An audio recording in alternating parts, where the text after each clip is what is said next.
3 का तड़का बुलेटिन का वक्त हुआ है। नमस्कार, मैं रविंद्र सिंह आपके साथ। और देश में बन रही ब्रह्मोस सुपरसोनिक क्रूज मिसाइल का नाम और उसकी ताकत जानकर दुश्मन देश सहम जाते हैं। हमारे देश को भरोसा मिलता है क्योंकि जमीन, हवा, पानी और पनडुब्बी कहीं से भी फायर होने वाली इस मिसाइल की मांग दुनिया के कई देशों में हो रही है। और सिर्फ इतना ही नहीं, रूस के सहयोग से अब इस मिसाइल का अगला वर्जन यानी ब्रह्मोस 2 हाइपरसोनिक मिसाइल तैयार हो रही है, जिससे चीन और पाकिस्तान में बने टारगेट पलक झपकते ही ध्वस्त हो जाएंगे। इस रिपोर्ट को देखिए और आपका सीना गर्व से चौड़ा हो जाएगा।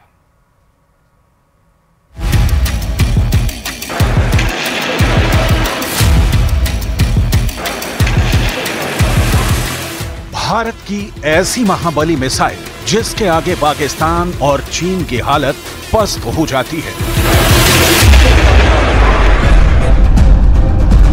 इस महाघातक मिसाइल का नाम है ब्रह्मोस सुपरसोनिक क्रूज मिसाइल, जो दुनिया की सबसे तेज सुपरसोनिक मिसाइल है, जिसका नाम सुनकर दुश्मन थर थर कांपता है। ब्रह्मोस मिसाइल की खासियत है इसे जमीन, हवा, जंगी जहाज और पनडुब्बी कहीं से भी फायर किया जा सकता है। ये पलक झपकते ही दुश्मन को तबाह करने की क्षमता रखती है। पश्चिम एशिया और उत्तरी अफ्रीकी देश BrahMos supersonic cruise missile Bharat से खरीदना चाहते हैं, तो वहीं चीन के दुश्मन फिलीपींस ने भारत की ब्रह्मोस मिसाइल को अपने बेड़े में शामिल भी कर लिया है। मतलब ये कि मेड इन इंडिया का जलवा अब पूरी दुनिया मान रही है। अमेरिका से लेकर एशिया और अफ्रीका तक पूरी दुनिया भारत के हथियारों की दीवानी है। हमारा देश ब्रह्मोस मिसाइल बनाता है और ब्रह्मोस मिसाइल ऐसी है जिसका खौफ दूर दूर तक है। दुनिया के कई देशों में ब्रह्मोस मिसाइल की मांग रही है। ब्रह्मोस सुपरसोनिक क्रूज मिसाइल के अलग अलग वेरिएंट की रेंज 290 किलोमीटर से 450 किलोमीटर तक है। वहीं भारत और रूस मिलकर ब्रह्मोस 2 हाइपरसोनिक मिसाइल बना रहे हैं, जिसकी रेंज 1000 किलोमीटर तक हो सकती है और इसकी स्पीड 9800 किलोमीटर प्रति घंटा हो सकती है। यही वजह है कि भारत के इस ब्रह्मोस मिसाइल का पूरे विश्व में डंका बज रहा है।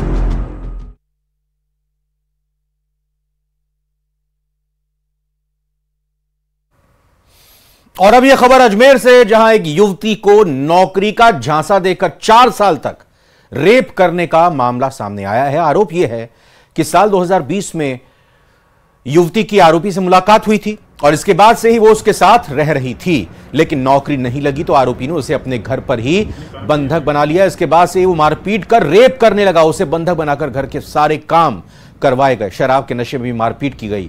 मई 2024 में वो आरोपी के घर से जैसे तैसे भागकर अपने घर चली गई। इस दौरान आरोपी ने उसके ऊपर झूठा चोरी का आरोप लगा दिया। उसे रात भर कॉल करके परेशान किया। फिलहाल पीड़िता की शिकायत पर पुलिस ने मुकदमा दर्ज कर जांच शुरू कर दी। नामक व्यक्ति के खिलाफ कि वीरेंद्र मीना से मेरा संपर्क हुआ था वर्ष 2020 में। उसने मुझे सरकारी जॉब दिलाने के नाम बहाने मुझे अपने घर पे रखा। 2020 से और 2024 कल दिनांक तक लगातार ये उसके घर पे ही रही है। अब उसका कहना है कि मुझे बंधक बना लिया गया था, मुझे मारपीट करता था। जब मैं इसके चंगुल से छूट के गई तो इसने मुझे आरोप लगाया कि ये मेरे घर पे चोरी कर ले गई। ये प्रतापगढ़ में लापता परिवार की गुमशुदगी मामले में बड़ा खुलासा हुआ है। पुलिस की माने तो 3 बेटों ने मिलकर ही अपने पूरे परिवार को मौत के घाट उतार दिया। तीनों आरोपियों ने अपने पिता, सौतेली मां और सौतेली बहन की निर्मम हत्या की। इसके बाद तीनों के शव एनीकट में डाल दिए। पुलिस के मुताबिक आरोपियों ने अपने पिता के शव पर 100 किलो से भी ज्यादा के पत्थर बांधकर एनीकट में फेंक दिए। वहीं आरोपियों को सौतेली मां 6 महीने की गर्भवती बताई जा रही है। इसके साथ ही पुलिस ने इस मामले में 2 बेटों को गिरफ्तार कर लिया है, जबकि तीसरा बेटा विदेश फरार हो चुका है।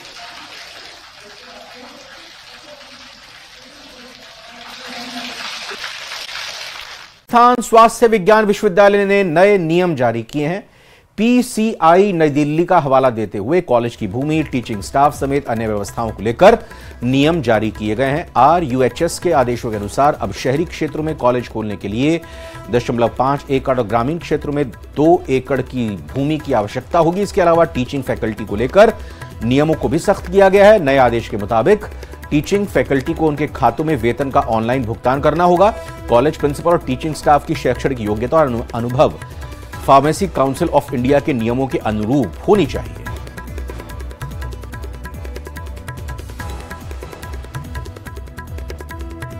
बाड़मेर के सेडवा उपखंड क्षेत्र के एक सरकारी स्कूल की विभिन्न समस्याओं से परेशान छात्र छात्राओं और उनके अभिभावकों का गुस्सा सोमवार को फूट पड़ा। स्कूल के मुख्य गेट पर ताला जड़कर धरने पर बैठ गए। ग्रामीण नारेबाजी कर विरोध प्रदर्शन कर रहे थे। दरअसल जिले के सेडवा उपखंड क्षेत्र के सालारिया गांव में राजकीय उच्च माध्यमिक विद्यालय में शिक्षकों की लेट लतीफ से परेशान स्कूली छात्रों और उनके परिजनों ने सोमवार को स्कूल के मेन गेट पर ताला जड़कर धरने पर बैठ गए। धरने पर बैठे छात्र छात्राओं का कहना है कि शिक्षा को लेकर सरकार बड़े बड़े दावे कर रही है, लेकिन हकीकत तो यह है कि हमारे स्कूल में कई शिक्षकों के पद रिक्त चल रहे हैं। जो शिक्षक स्कूल में लगे भी हुए हैं वो समय पर आते ही नहीं है। टीचर खुद अपने लिए सेडवा से पानी लेके आते, हमारे लिए क्यों नहीं लेके आते? हमारी मांगे पूरी करो। और पोषण बेच के खाते हैं। जो भी कोई गाँव ऐसे कोई स्कूल को कोई देता है, टीचर खुद लेके जाते हैं। स्कूल को क्यों नहीं? चूरू से खबर है, जहां सादुलपुर में मनीषा हत्याकांड में अब तक आरोपियों की गिरफ्तारी न होने से महिलाओं का धरना 22वें दिन भी जारी रहा। नाराज महिलाएं ढोल बजाते उपखंड कार्यालय के सामने ढोल बजाते हुए नारेबाजी कर गुस्सा जाहिर करती दिखी। इस दौरान उपखंड अधिकारी नींद से जागो के नारे भी लगाते दिखे। नाराज महिलाएं करीब 1 घंटे तक दफ्तर के बाहर ही धरने पर बैठी रहीं। इसके अलावा लोगों ने उपखंड अधिकारी के दफ्तर में ना होने की लेकर भी कहा कि जब तक उपखंड अधिकारी सीट पर नहीं बैठेंगे तब तक रोज सुबह 10 बजे जनता सीट पर बैठेगी। दरअसल लोग मनीषा हत्याकांड समेत कई मांगों को लेकर उपखंड अधिकारी को ज्ञापन देने पहुंचे थे, लेकिन वो अपनी सीट पर मिले ही नहीं।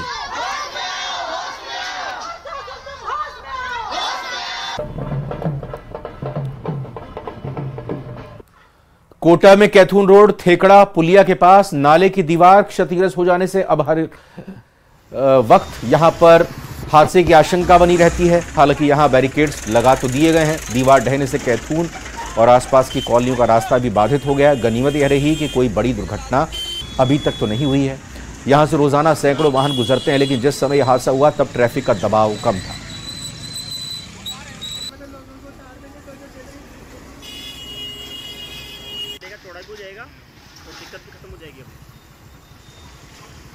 थेकड़ा पुलिया के पास में शिवसागर बस्ती के यहाँ एक नाले की पुलिया थी जो 70 साल से थी, जो आज धड़-धड़ाकर गिर गई है बारिश बहुत तेज होने से। ये कई बार हमने शिकायत की थी पर कोई सुनता नहीं है। ये कई दिनों से टेढ़ी हो रही थी। बहुत क्षतिग्रस्त पुलिया है। बहुत दिनों से हम इसकी मांग उठाते आ रहे हैं, लेकिन प्रशासन ध्यान नहीं दे रहा। अगले कांग्रेस सरकार में इसका बजट पास हुआ था, लेकिन गणनावर्ष हमारे लाड़पुर क्षेत्र में कार्य नहीं किया गया और कांग्रेस सरकार में धारीवाल जी ने कभी इस क्षेत्र में कभी ध्यान नहीं दिया। चित्तौड़गढ़ में जिले से महाकाल की नगरी उज्जैन तक भक्तों द्वारा 151 फीट लंबी तिरंगा कांवड़ यात्रा निकाली जा रही है और इस यात्रा की थीम विकसित भारत रखी गई है, जिसका उद्देश्य 10 साल में भारत में हुए विकास को लोगों तक पहुंचाना है। आपको बता दें कि 10 दिनों में लगभग 310 किलोमीटर की यात्रा में 50 कांवड़िये शामिल होंगे जो पैदल इस यात्रा को पूरा करेंगे। बोलते तिरंगा का विकसित तिरंगा कांवड़ यात्रा का आयोजन किया मैंने। उसके पहले मैंने 303 फीट राजस्थान की सबसे बड़ी और सबसे लंबी दूरी की कांवड़ यात्रा की है मैंने। उसके पहले मैंने मातृकुंजा से उज्जैन 360 किलोमीटर गया हूँ और अभी 151 फीट तिरंगा विकसित भारत के मॉडल हैं, इसमें उसको प्रदर्शित करने का प्रयास किया। अच्छी यात्रा है। उज्जैन महाकाल जाएंगे, 50 मेंबर का ग्रुप है। इस बार विकसित भारत के मॉडल है। अंडरग्राउंड यानी बेसमेंट में कोचिंग सेंटर, पार्किंग की जगह बनी लाइब्रेरी और गले तक गटर में डूबे सिस्टम ने देश के 3 होनहार छात्रों को राजधानी दिल्ली में डुबोकर मार डाला। अब तक इस मामले में 7 लोगों की गिरफ्तारी हो चुकी है। इस हत्या वाले हादसे के 3 प्रमुख कारण हैं। पहला, सिस्टम की लापरवाही। दूसरा, मॉनसून से पहले नालियों की साफ सफाई ना होना, और तीसरा, बेसमेंट में बनाई गई लाइब्रेरी से पानी निकलने की व्यवस्था यानी पानी की निकासी की व्यवस्था ना होना। इस रिपोर्ट में देखते हैं।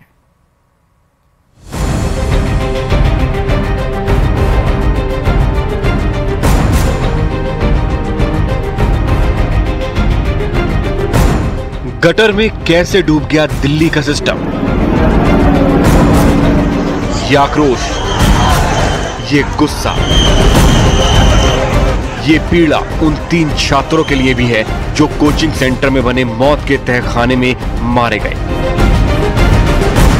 ये गटर में डूब चुके उन सिस्टम के लिए भी है जिसने देश की राजधानी कहे जाने पर इतराने वाली दिल्ली के मुंह पर लापरवाही की कालिख मल दी।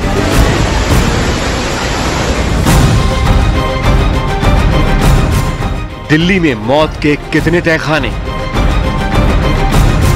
तो कौन है जिम्मेदार तान्या, श्रेया और नवीन की मौत का?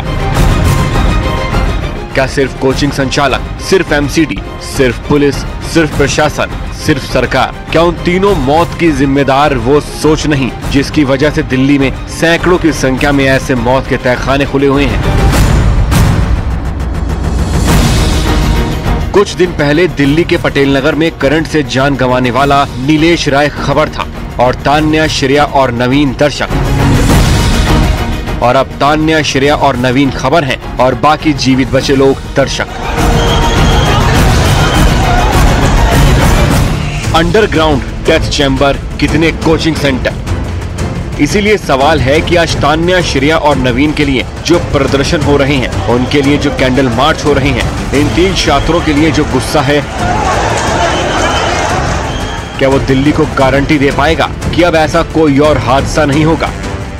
अब जिस पेरेंट्स पे बीत रही होगी वही जान सकते हैं, बट मेरे को लगता है ऐसा कि मैनेजमेंट पे तो कठोर से कठोर कार्रवाई, और राजेंद्र नगर में जितने भी इंस्टीट्यूट चल रहे हैं सब पे जांच होनी चाहिए कि मैंने यहाँ तक भी सुना है कि जो बेसमेंट में जहाँ पे ये हादसा हुआ उनका परमिशन ही नहीं था, उसका परमिशन एक स्टोरेज के था, लेकिन वहाँ पर लाइब्रेरी चल रहा है। क्या एमसीडी, प्रशासन, सिस्टम या सरकार गारंटी दे पाएगी कि दिल्ली में कोचिंग सेंटर के नाम पर अब कोई अंडरग्राउंड डेथ चैम्बर खुला नहीं रहेगा?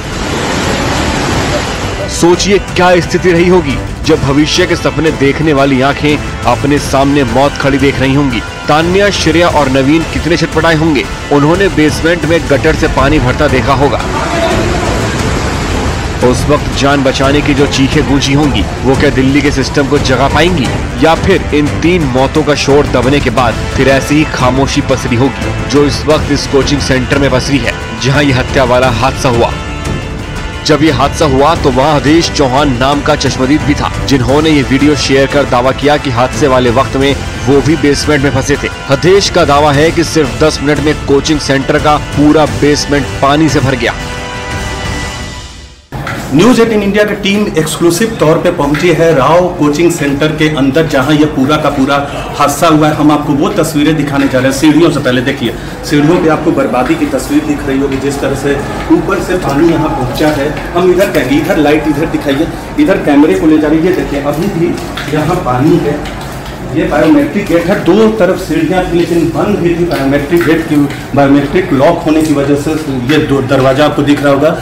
हम अपने सहयोगी से कहेंगे वो यहाँ इधर दिखाएं तस्वीरें, और लाइट के जरिए, अंधेरा है हम आपको दिखा नहीं सकते। और ये पानी अभी भी देखिए, अभी भी पानी लगा हुआ है। न्यूज़ 18 इंडिया आपको तस्वीरें दिखा रहा है। अब ढूंढते रहिए कि जिस बेसमेंट में स्टोर और पार्किंग बनाने की परमिशन थी, वहाँ लाइब्रेरी कैसे बन गई।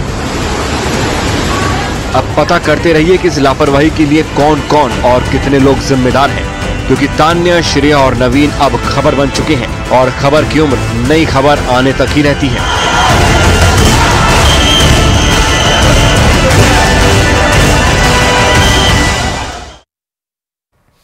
हिमाचल प्रदेश के किन्नौर से डराने वाली तस्वीर सामने आई है। किन्नौर जिले के रिस्पा नाले में आई भयंकर बाढ़ के चलते रिस्पा गांव का संपर्क मार्ग बह गया। रोपा पंचायत क्षेत्र के थोरोपा में तेज बारिश के साथ बादल फटने से तबाही मची है।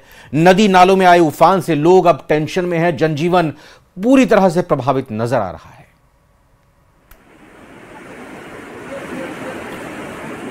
तो ये हिमाचल प्रदेश के किन्नौर की आप तस्वीरें देख रहे हैं, जहां पर डराने वाली तस्वीर ये दिखाई दे रही है। किन्नौर जिले के रिस्पा में, जहां रिस्पा नाले में ये भयंकर बाढ़ की तस्वीर देखने को मिल रही है। संपर्क मार्ग इस रौद्र बहाव में बह गया है।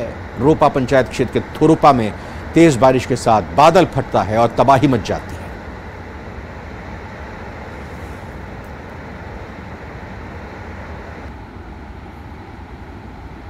और अब आपको गंगोत्री धाम की तस्वीरें दिखाते हैं। बीती रात गंगा में अचानक आए उफान ने लोगों की नींद को उड़ा दिया। जल स्तर बढ़ने से गंगा नदी घाटों के ऊपर से बहती हुई दिखाई दी, जिससे गंगोत्री मंदिर पर भी खतरा मंडराने लगा है। तो गंगोत्री धाम की ये आप रौद्र रूप लेती हुई पानी के बहाव की तस्वीरें देख रहे हैं, जहां पर बीती रात ये गंगा की तस्वीरें हैं, जिसमें अचानक उफान आ गया, लोगों की नींद उड़ गई। जल स्तर बढ़ने से गंगा नदी घाटों के ऊपर से बहती हुई दिखाई देने लगी, जिससे गंगोत्री मंदिर पर भी खतरा मंडराने लगा है।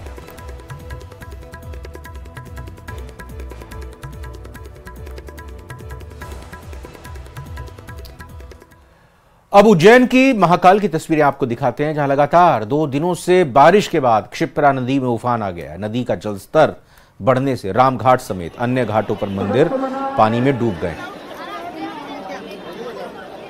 तो लगातार हो रही बरसात और पीछे से नदी में आ रहे पानी के कारण ये स्थिति यहां मध्य प्रदेश के उज्जैन में भी देखने को मिल रही है।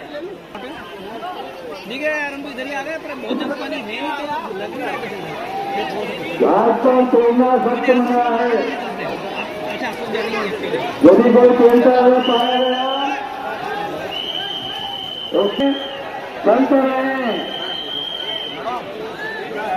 तो उज्जैन की मध्य प्रदेश की तस्वीर आप देख रहे हैं। क्षिप्रा नदी उफान पर है, लोग परेशान हैं महाकाल के दर्शन करने के लिए, और उज्जैन में मंदिरों में दर्शन करने के लिए आ रहे श्रद्धालुओं को क्षिप्रा नदी में इस तरह से पानी आने से परेशानी हो रही है। आसपास के दुकानदारों को परेशानी हो रही है, लोगों को भी परेशानी हो रही है। चलते रहे ये सीता आश्रम से भीड़ जो लगी हुई है।